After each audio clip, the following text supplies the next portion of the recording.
Hey guys, Ryan coming at you with another video in my Alfred Hitchcock, I guess you could say, appreciation series.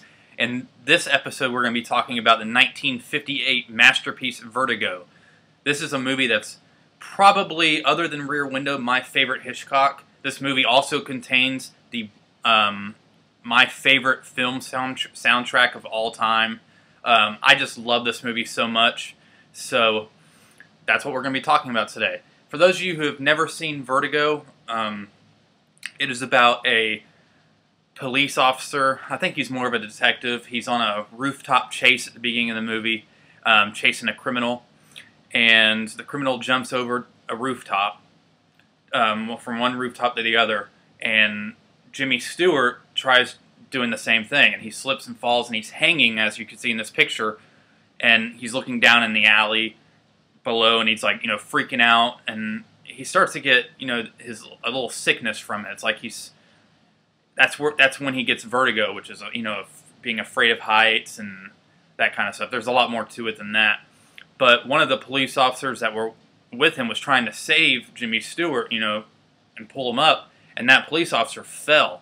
He fell to his death, and the movie kind of cuts to, Jimmy Stewart. He kind of has I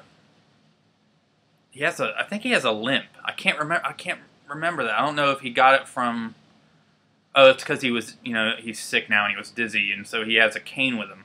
But he's not really injured or anything like that. I can't, from what I remember.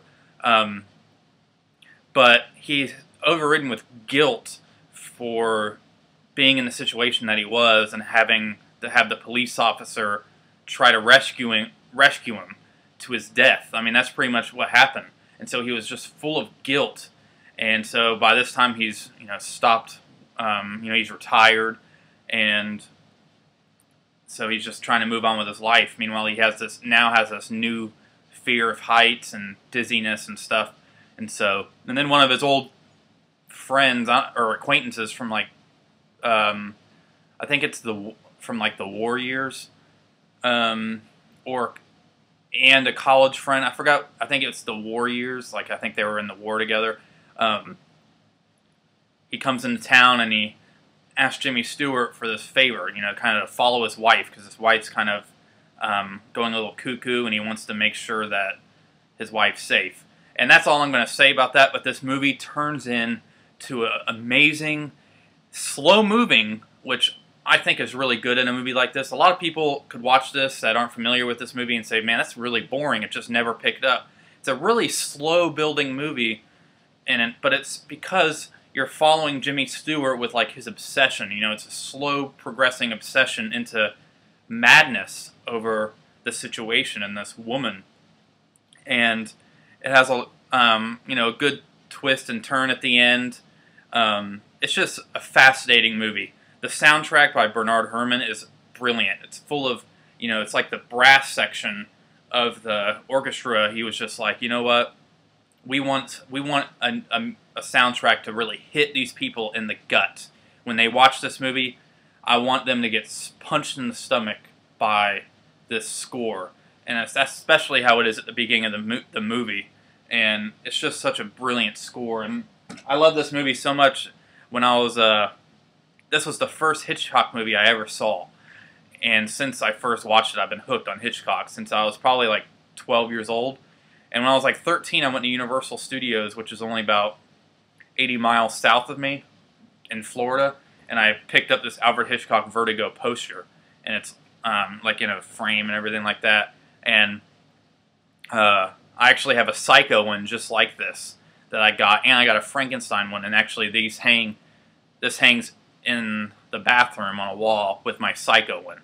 And it's kind of funny I have the Psycho one in my bathroom because, it's kind of an iconic thing that happens in the movie. They also, blah, blah, blah, in the bathroom, blah, blah, So, if you haven't seen this movie, you really need to. When it came out, it was kind of mixed, which was surprising because critics, they liked his movies, but they always thought he was trying to, cater to the masses.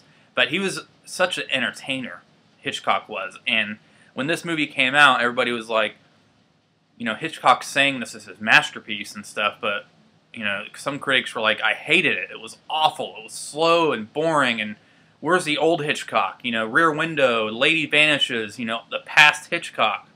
And they're like, I think he's kind of lost it. But over time, the film has really went up the list and becoming like one of those movies that the filmmakers and critics around the world are saying is Alfred Hitchcock's best. I don't know, it's just such a brilliant film, and I'm really cannot wait for it to come out on Blu-ray. They're coming out with that Alfred Hitchcock set on Blu-ray for a limited time, I think. I don't think I'm going to buy that, mainly, not just because of how much it's probably going to cost, but I like to get them individually, because I've been getting, you know, the Alfred Hitchcock Blu-rays individually, and I just like having them in my collection individually instead of one big box. And so, yeah, so that's Alfred Hitchcock's Vertigo. Just a little update on my Seinfeld series that I was going to be starting. I'm actually, on the last season, I always watch the show. Like, every day I watch like 2 episodes of Seinfeld, and I always go in order by my DVDs. Well, I'm in the last season now, and starting next, it'll probably be next week sometime, I'll be starting to rewatch the series over. And from that point on, I'm going to be filming a video season by season of my opinion and how much I love the show and episodes that stand out. I'll be starting my Seinfeld series. I already have the pilot episode review and, you know, appreciation up, so you can watch that, but I'm also going to be starting the other one. This has been a really long process for me, trying to figure out something that works for this series. And so I finally figured out something that works, and so I'll be starting that next week. Hopefully, if I get to it, if I finish it in time. But until then, I'll see you guys in the next video. And remember, there's 3 ways of doing things: the right way, the wrong way, and the chat way.